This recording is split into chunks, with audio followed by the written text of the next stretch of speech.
So good afternoon, everybody. And the title of the talk I was asked to give this afternoon, I picked the title, The Desert, the Threshold of Paradise, which may seem like a strange title because the desert is a very arid place, whereas paradise is a place of plenty. So what I'm suggesting is that the desert could become for us the threshold of paradise. We all long for a paradise of some sort, I think. Travel agencies will promise us destinations where every delight is to be found. And there are places of extraordinary beauty on our planet. And yet, I think when people who've been lucky enough to go there, no matter how good the scenery or the company or the food or the culture, sometimes we still end up looking for more. We want our own Garden of Eden. And we know from the work of biblical scholars that the story of the Garden of Eden is not to be taken as a historical account in the normal sense. The great writers and thinkers of early Christianity knew that, but somehow in recent centuries people tended to lose sight of that and tended to look at the story of Adam and Eve and the garden in a very literal way. But it's now very much part of mainstream Catholic teaching now that, as the Catholic Catechism puts it, the language, the biblical language here is symbolic. It's figurative language, and its power comes from that. If we just look at it on a literal level, where the story is actually less powerful. One way or other, I think we picture the Garden of Eden as a place of delight. And gardens are beautiful, not maybe so much with the beauty of raw nature in the wild, but a kind of a cultivated beauty. It's a sheltered environment. It's normally a safe place where we can work or play or stroll or sit in the sun safely. I think also, though, that the real beauty of the Garden of Eden in the Bible must surely have been that it was a place where you might meet God, a place of encounter with God. And what could be more delightful than that? A place where our human nature finds everything that it's longing for, and therefore a place where we ourselves kind of burst into flower. Then, as you know, in the story of the garden, there is the temptation. You could say that story of temptation and giving into it is the story of all of us, going right back through the history of humanity. The serpent tricks the happy couple into thinking that they can be like God without God, because really God is not to be trusted. He's really withholding their destiny from them. According to the serpent, God is holding them back. And that might have a familiar feel to many of us. So they go for the fruit that will make them like God, but of course everything turns sour because they've turned from the one source that really gives them life. And some Christian commentators have said, there's a tragic irony in this story. They picked this fruit because it would make them like God. But that God's plan in Jesus Christ always was, from before time, was to make us like God, was to give us a share in his own divine life. And that sin is where we try to kind of grab some way of being God for ourselves instead of receiving it as God's gift. Because it's not divinity unless it's freely given. Wanting what God has to offer, but not wanting God. It's a little bit like the story of the prodigal son who wants his father's inheritance, but he wants to enjoy it as far away from his father as he can. Not really wanting God means that our desire is misplaced. Wanting life without God is really wanting death. So our desire needs to be re-educated, and that might be part of the program of Lent, where we allow God to take us in hand and to train us in a new direction. Temptation happens and we often get into it. And in today's gospel, course, we have the story of Jesus going into the desert where he is tempted. St. Mark doesn't mention the nature of the temptation. But the difference is that Jesus doesn't give in to temptation. It seems almost that he went out into the desert to face it head on. St. Mark says the Spirit drove him into the desert. He met the tempter and he overcame him. And we're told in the Gospels that Jesus spent 40 days in the desert. For anyone familiar with the Jewish scriptures of the Old Testament, the number 40 and desert would ring a bell, because, of course, you have the 40 years of wandering of God's people in the desert. 40 years. It's a whole generation. Perhaps making them ready for entry into their new home. Some people say that because they were slaves for so long, that it took a full generation to educate them out of their slavery and re-educate them into the freedom and the joy of being God's people, ready for their new home. And over the centuries, many commentators have also made the link with our own lives. The Hebrews were slaves in Egypt in a very literal sense, but in many ways we are enslaved also. We're cramped by our own obsessions, by our own fears. We're tripped up sometimes by our own compulsions. We can be hostages to things like reputation or anxiety, or the desire for revenge, or the desire to be one up on everybody else. You name it. We each of us have our own pet little ways that we get caught.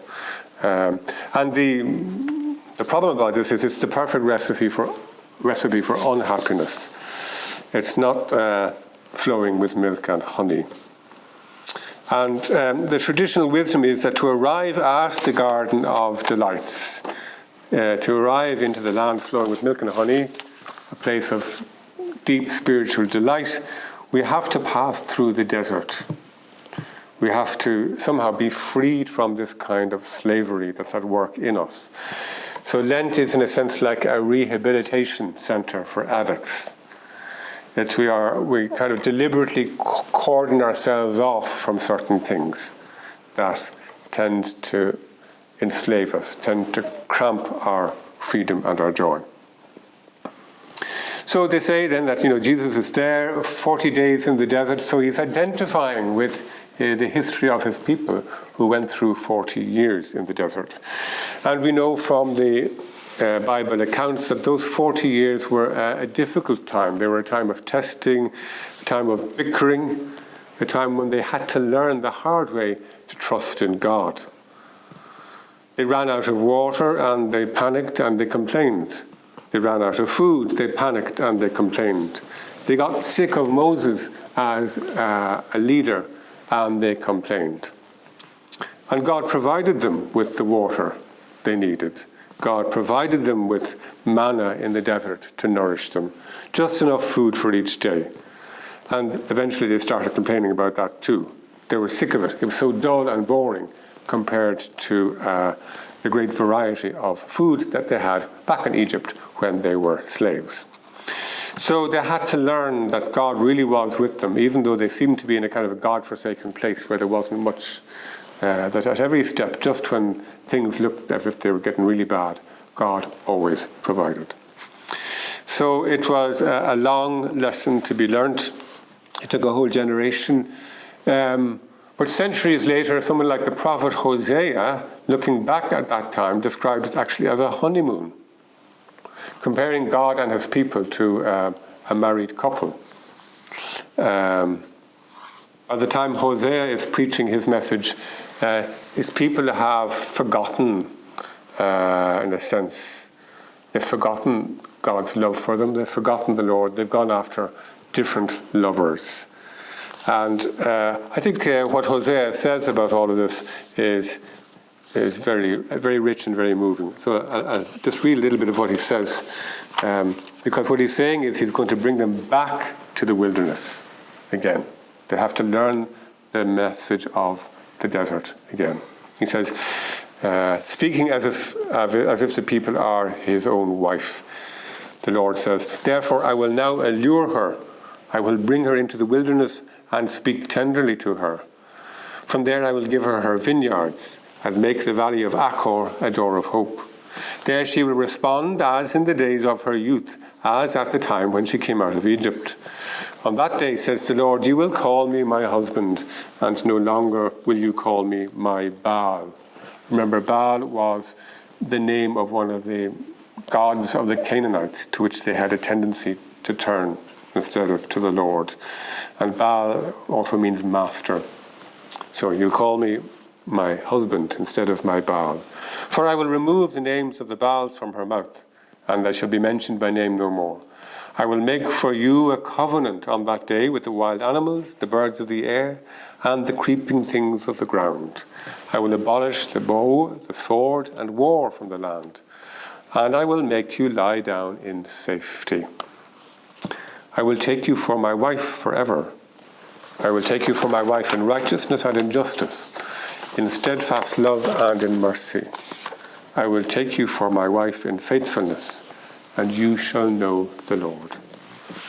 So, and it's not just knowing about God, it's really knowing God in an intimate way.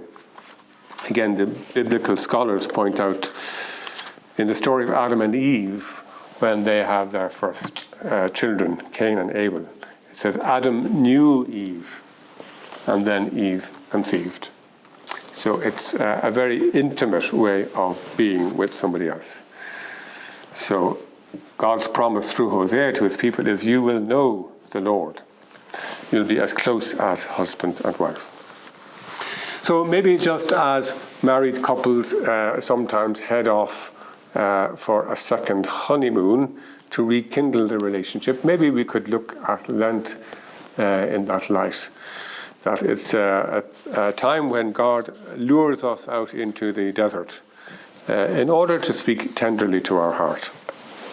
In that passage that I've just read out to you, I notice how active God is. He says, I'll do this for her, then I'll do that, then I'll do that, I'll do that, I'll do that. In fact, he promises 12 different things that he's going to do for his people. And in response, they only have to do 3 things. So it suggests that in the desert experience, and maybe during Lent, that God is the primary agent. God is the one at work. We have our part to play, yes, but God is the one who's steering the operation and at work.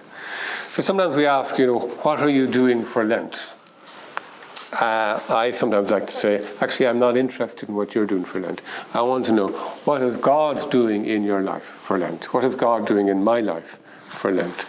If we allow God to roll up his sleeves and get to work on us during Lent, what is his plan? What's he going to do? Well, one of the things that I find very consoling is the reference to the valley of Achor in that reading from Hosea. The valley of Achor, what on earth was that? Well, again, if you look up your biblical notes and your footnotes, as I did, you discover that in their early history, when they had gone on from the desert and now they were in the land of Canaan, the whole story of the valley of Achor is a story of unfaithfulness on their part, and being punished by God and actually being defeated by their enemies. Most of the time, God promises that he's going to be with them, protecting them, but things had gotten rather bad, and God let them experience the full outcome of their unfaithfulness. So to mention the valley of Achor in terms of the history of his people, Hosea is mentioning a shameful episode. A time in their history that they'd rather forget, where really things fell apart. The interesting thing is that the Lord says through Hosea, I will make the valley of Achor a door of hope. And it gets me thinking that each of us has our own valley of Achor in our own lives. There are certain aspects of our life story that really, if we had the choice, we would try to rub them out.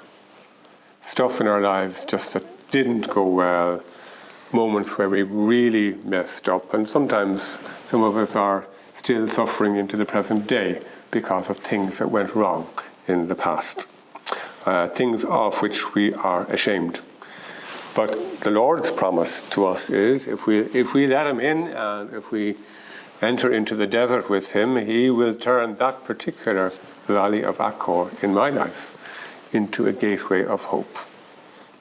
The very part of my life that seems a bit of a disaster could, in some strange way, because God is involved, become a sign of hope. Maybe, the place where I'm cracked is where the light gets in. I remember that a friend of mine was a photographer, and he was designing a dark room for himself where he could develop his own photographs instead of sending them off to some kind of a laboratory. And of course, for a proper dark room, aside from very specialized lamps, you have to be able to cut out all the light. And he said the problem with this room is there are cracks and the light is getting in. Cracks maybe under the door or in the ceiling or something. And I thought, that's not a bad image maybe for our own lives. That it's through the cracks in our lives that the light of God can sometimes get in. It reminds me also of the line in the Psalms, which Jesus used to refer to himself: the stone which the builders rejected has become the cornerstone. Jesus himself was rejected by his own leaders, but becomes the cornerstone of a new humanity, the cornerstone of our own lives. So it could also be true of those aspects of my own life that I would rather erase, that I would rather reject. Maybe in some strange way, in God's hands, even that will become a place of healing. I think of somebody who was a visitor to our own family who became a drug addict, and his life almost fell completely apart. And he died a young death, not to do with drugs, because he'd actually gotten over his drugs. But his mother said that at the funeral, a whole lot of strangers came up to the family who the family didn't know any of them. And he had changed their lives because he had helped them also to give up their addictions. So his valley of Achor brought immense healing into so many people that his family had never even known about. So back to Jesus in the desert. St. Mark says he was in the desert with the wild beasts, and the angels ministered to him. He was there with the wild beasts. Again, that brings me a little bit back to the story of the Garden of Eden. The story of before things went wrong, Adam and Eve are there in total harmony with the rest of nature. So it's as if there's a touch there already. Jesus, even in the desert, the harmony of the Garden of Eden is beginning to return already. And it reminds me of a story from the early days of monasticism back in the desert of the Middle East, one of those deserts. There were two monks crossing the desert, and it was a long journey, and they had to spend the night in the desert, but they came across some caves. So it was a young monk and an old monk, so each of them took a cave and slept there for the night. So the next morning, the younger monk got up and he said to the older guy, "Oh, it was really cold last night." As it can be in the desert, they say. I've never been there, but because it's very hot during the day, but because there are no clouds, all the heat vanishes at night, and it can be very, very cold. So he was frozen to the bone that night. But the older man said, "Well, I was very comfortable." He said, "Well, I lay down in my cave, and then a lion came in and lay down beside me and kept me warm." So there's a kind of an unusual story, I suppose. And there are stories about the saints, right up to our present time, where they seem to have a different way of relating to animals than the rest of us. I think, don't animals, they pick up a lot, don't they? They say dogs can smell fear pretty quickly. Something of paradise. when somebody is really close to God, and even the animal world picks it up. I think you can also look at that story in a symbolic level. Maybe in each of us there's maybe a wild animal. In the life of that old monk, maybe after years of spiritual growth, the wildness in him, it wasn't extinguished. It was still life-giving. The wild strength of the lion was no longer dangerous, but provided warmth and shelter and comfort. So maybe the bits of ourselves that are wild or dangerous and even fierce or frightening, maybe with God's handling, those energies in us can be harnessed and trained to provide peace and life for ourselves and others. So Jesus is there in the desert. He's and the animals are there, the wild animals. I see also a parallel with his struggle in the desert with temptation, and a later struggle which we find in Matthew, Mark, and Luke in the Garden of Gethsemane, where Jesus specifically advises his disciples to pray because of temptation, because of the danger of temptation. And he himself has to deal with this as well. As we know, he prays that that there might be some other way of accomplishing what has to happen, instead of going through this awful suffering that's going to face him. Some versions of St. Luke's Gospel say that an angel came to him in Gethsemane to strengthen him. Interesting enough, in St. John, there's no story of agony in the garden. He's in the garden and he's arrested, but there's no story of the agony. It happens a little bit earlier in the Gospel, where there's a moment where Jesus, who, in St. John's Gospel, Jesus is tremendously serene and in charge and authoritative. But there is a moment where he seems to hesitate in the face of what's about to unfold, and then he makes up his mind to go ahead, and there's a voice heard from heaven. And some people thought it was a thunderclap, some people thought it was maybe an angel. Either way, it seems that in all four Gospels, there's a moment where Jesus is faced with a kind of temptation to turn back from his path. And in each of them, he receives help from heaven. And so that might be part of the desert experience, is that it makes our own weakness obvious to us, our own need it actually forces us to cry to God for help. That might be one of the really important lessons of the desert, is that we learn that we need God. I only have to think of myself as a young boy. I had and still have a very sweet tooth, and every Lent I said I'll give up sweets, and some years I had already fallen before Ash Wednesday was over. And often that was the end of Lent for me.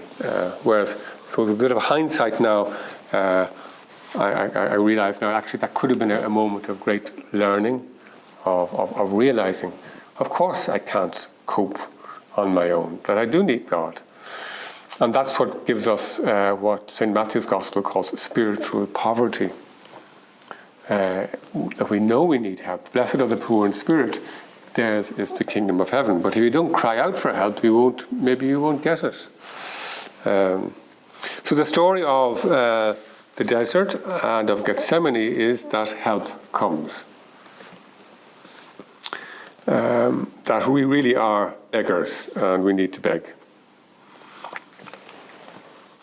Don't the Alcoholics Anonymous have a similar idea? Yes, that a huge part of recovery is, first of all, to recognize that you're not able to deal with your problem, and then to turn to a higher power.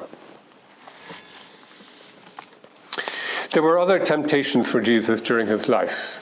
The temptation in the desert is only the beginning of it, and maybe there was temptation before that too.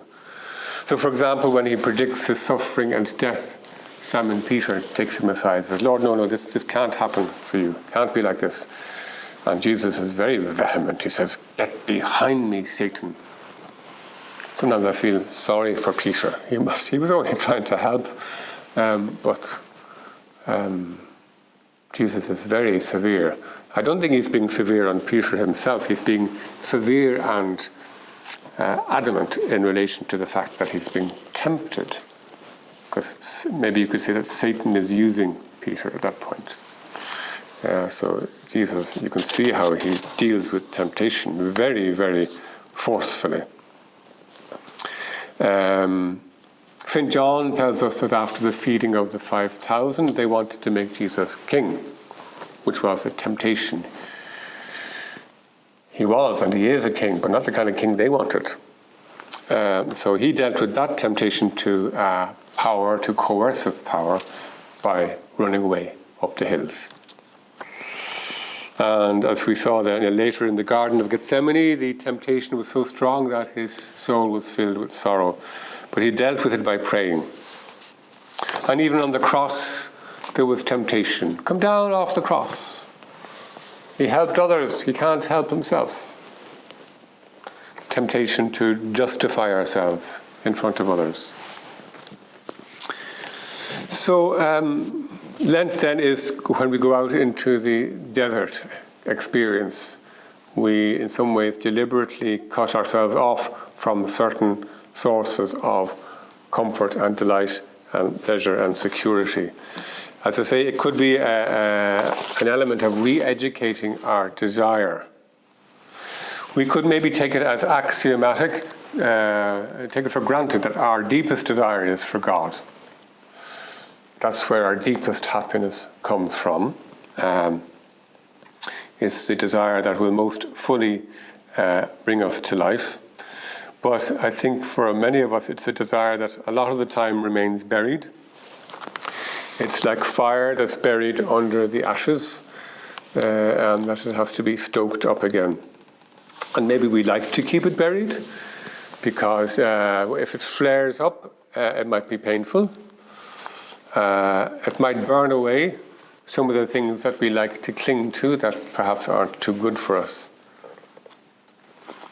And, I think unhealthy desires sometimes also bring a lot of other things in their train. We think of maybe some very strong desire. I really want that job. I really want that prize. I really want that relationship, that house, that new piece of equipment, that book, that holiday destination, that piece of chocolate, that extra bit of comfort, whatever it is that I really want. My heart is set on it. Take your pick. And now, of course, if I want something really badly, I'm full of anxiety to get it, because I might not get what I want.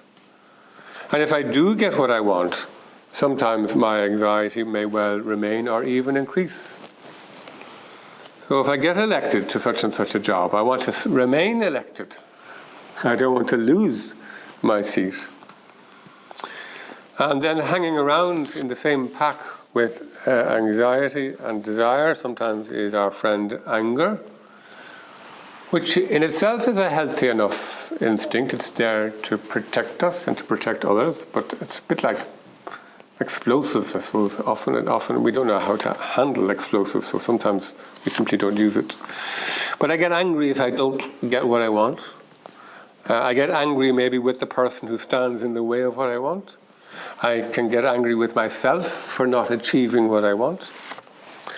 And just to turn the temperature up a little bit higher, I might feel envious of people who have what I want, people who did achieve what I wasn't able to achieve. So I resent them and I resent their success. So some of these kind of things, I think, can drift in and out of our lives occasionally. Each of us has our own formula as to how the chain reaction starts.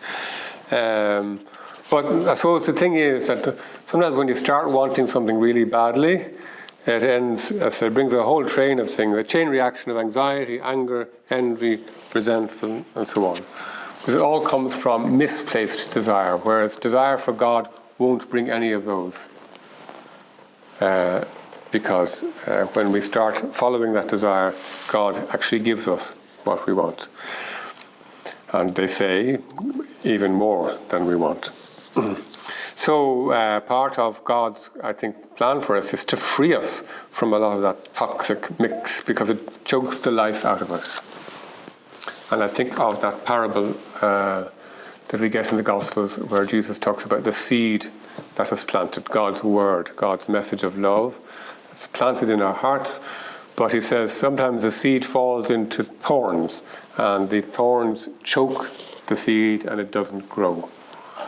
And he interprets that as referring to the worries and also the good things that kind of grab our attention in an unhealthy way, the lure of what we really want.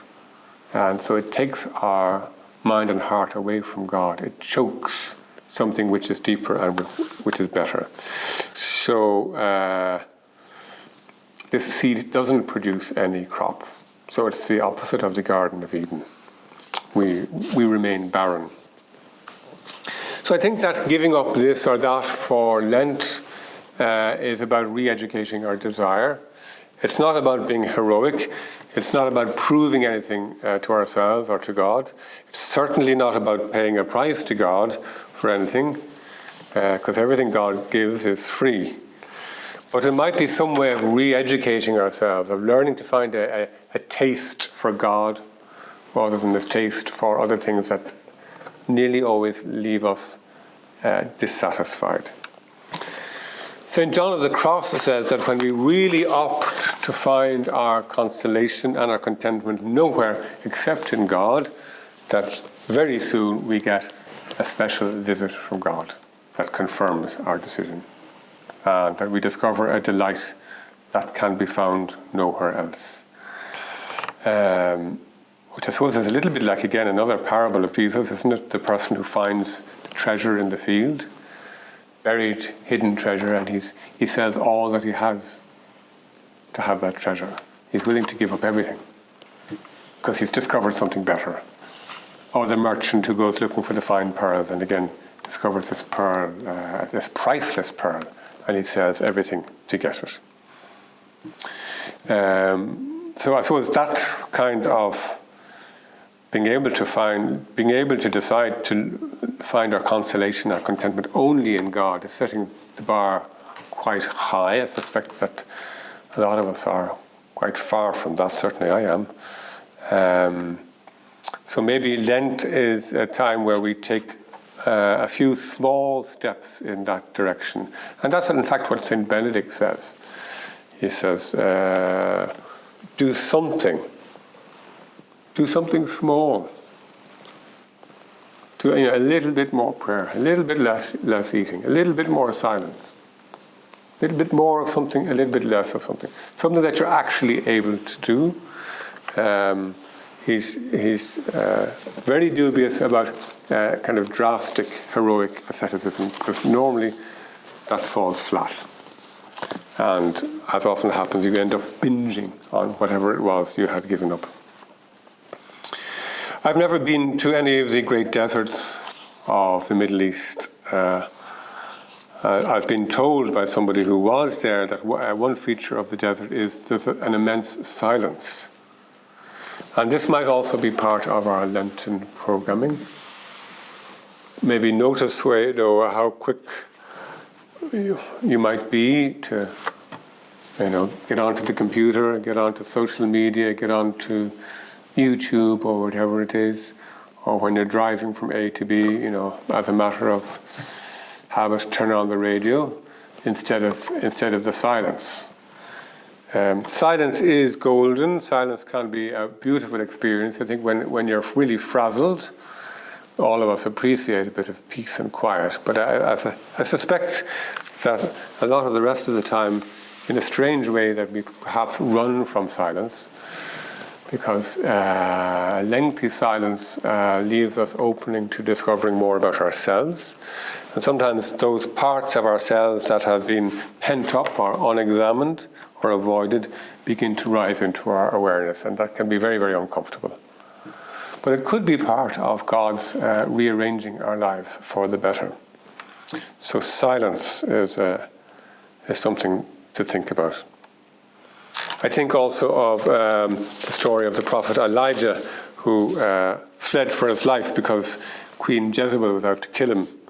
And he was fed up, he was worn out, he was isolated. he was quite happy to fall down dead. But he's woken by an angel who gives him food to sustain him on a 40-day journey. Interesting. There you have the 40 days again, to the mountain of God. And then the story then is, when he gets to the mountain, there's a fire, there's an earthquake, there's all these dramatic scenes of nature, and God isn't in any of that. So in a sense, of course, God is in everything, but that wasn't the manifestation of God that really spoke to Elijah's heart. It's not the dramatic fireworks of fire, earthquake, or wind, but something different, something very gentle, and different Bibles, different translations use different words to describe something maybe which in Hebrew is hard to capture. I'm no expert in Hebrew. What spoke to Elijah was, one Bible says, a sound of sheer silence. Another translation says, the sound of a gentle whisper, or a tiny whisper, or a still small voice. So we can decide during Lent maybe not to look for consolation always in the usual places, but to leave inside us a little bit of that broken emptiness that wants to be filled, and allow God to fill it instead. We can give up this or that. Of course, we don't have to have a kind of an ironclad program for the whole of Lent. It may evolve. I think we should be open to changing our strategy as Lent moves on, as we discover things about ourselves and about God. So those are the kind of decisions that we can make and try and implement. But there is another side, as I suggested, what is God doing for Lent? There's a passive process where we allow God to act on us. Let me take a very superficial example. One person might decide, okay, I'll give up biscuits for Lent. Another person says, no, I'm not going to give up biscuits, I'm going to do something else. But then on this particular day, I reach for the biscuit tin, and I find that it's already empty because somebody else has finished off the biscuits. So that's doing without biscuits that is actually imposed on me, and God has let it happen. I've been thwarted. So sometimes it can happen that we are simply blocked from finding consolation in our usual little ways, blocked maybe from work satisfaction of a job that we had hoped to get done. The computer breaks down, or the camera breaks down, or whatever it is. Or the other little satisfactions, the newsagent, tobacconist, sweet shop is closed. The internet is down. My friend won't answer the phone. The milk has gone sour, and somebody's finished off the whiskey. And I have nothing. When I go to bed for a rest, there's noise outside. So sometimes we're forced to learn the hard way that we're not going to get our consolation in the usual places. And that Lent could be a time when we learn to accept those things when they happen to us. I find that rather difficult, I have to admit. Or it could even be an illness or a physical debility. And that a lot of the great spiritual writers say that the penances that happen to us are often more effective than the penances we choose ourselves. The penances we choose ourselves are part of our own little pet project about the kind of idealized self that we see, whereas maybe God sees what we really need. So there's no ego or self-ambition in the penances that are imposed on us by life. And for that reason, they might dig a little bit deeper into our compulsive side. We didn't design them. So that's what you might call a kind of passive spiritual training. I think we have to be a little bit careful about that also. It's not that God would have any delight in seeing anybody suffer. I think when you read the Gospels, you see all the time Jesus reaching out to people in their suffering, reaching out to people who are deprived. And he calls us to help others, to love our neighbour like ourselves, to bring comfort to people who are in distress.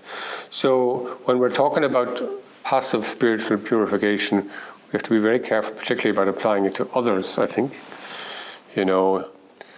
You don't tell somebody to, well, put up with it, and I'm not going to lift my finger to help you. You just put up with your situation. There are things in our lives that, and the lives of others, that we should try to change for the better. But then there are other times when it's better to accept things as they are. And the problem for many of us is that sometimes we don't know, when should I try to change a situation and work hard to change it? Or when should I just say, no, that's the way it is. It is what it is. That's the way it is. I accept it. I be creative with it. It's hard to work that out. And that's why, again, Alcoholics Anonymous have a very interesting prayer that I'm sure many of us are familiar with. God, give me the serenity to accept the things I cannot change, the courage to change the things I can, and the wisdom to know the difference. That's the third thing. So with that kind of caveat in mind, we can open our eyes to the possibility that during Lent, there may be a kind of asceticism, spiritual training, that is actually imposed by God's providence. And our possibility is to work creatively then with what God allows to happen. During Lent, sometimes we hear words like penance, mortification, self-denial, and I think it's very important to realize it's not a matter of trying to kill natural inclinations that God has given us, but to redirect them in a healthy way. Self-denial is not self-destruction. I came across a nice definition of self-denial, because Jesus says, you must take up your cross and deny yourself. In the New Jerusalem Bible, there's a comment that says, denial of self is refusing to let the desire for comfort and convenience dominate our life. It's not all about comfort and convenience, being willing to drop comfort and convenience. And they all say, the great writers say that, and the great teachers say that, when I allow my desire and my energy and all my natural abilities to really move towards God and God's will and God's plan, then all my natural appetites and inclinations, far from being restored, become an awful lot more healthy. And in fact more enjoyable, and in fact that we enjoy the world in a way that we never could have if we hadn't done that. We can look to the teaching of Blessed Columba McCann. We've just been through a year of his centenary of his death, and he speaks about the penitential side of life, which I think we can apply to Lent, and he's very undramatic about it. He's very matter of fact. He says, first steps in spiritual retraining are simple. Keep the commandments. Follow church teaching. Fulfill the duties that are related to your state in life. So, what are your duties as a parent? What are your duties as a spouse? What are your duties as a child of an elderly parent? What are your duties as an employer? Or an employee, or a taxpayer, whatever it is. So fulfill the duties that are proper to your life. Work diligently. Doesn't mean be a workaholic. Work diligently. And avoid situations that are likely to lead to sin. The old phrase, well, we did this, and then, as you know, one thing leads to another. Again, with myself and chocolate, I find it impossible to eat just one chocolate if there's a chocolate box open. One square of chocolate or one chocolate will always lead to another. So with the more important stuff, not chocolate, to know there are certain situations. If I do X, Y is going to happen later on, and I know I shouldn't do Y. So don't do X. And Saint Columba, or Blessed Columba, also referred to again to accepting the renunciations and the reversals and the losses that are imposed upon us by life, that God permits to happen to us. Having a humble trust when things don't go my way. And he says, if you're going to take on voluntary penances above and beyond the ordinary stuff that's kind of suggested in general, particularly if it's something rather dramatic, he says, don't take that on your own. Get advice from somebody who is spiritually wise, a kind of spiritual director. And St. Benedict says the same in his rule. He talks about, checking with the abbot about your penance. Because particularly there is the danger of taking on something that we're not able for. And then things can really get messed up. So, and we end up worse than we were before we started. So during this season of Lent, we may find by our own doing or by God's doing that there are moments when that life has become a little bit more arid. The usual comforts aren't there. Either I've chosen to do without them, or God has somehow deprived me of them. Not much consolation, not much comfort or pleasure, which is really, in a sense, what the desert stands for in some ways. It could be in those moments that God is saying, as he said through the prophet Hosea, I want to be your consolation. I want to be your comfort. I want to be your pleasure. I've led you into this desert space of a certain amount of deprivation so that you will find your paradise in me and not in all this other stuff. But you need to let go of a few things if you really want to enjoy me. I think that's God's message to us.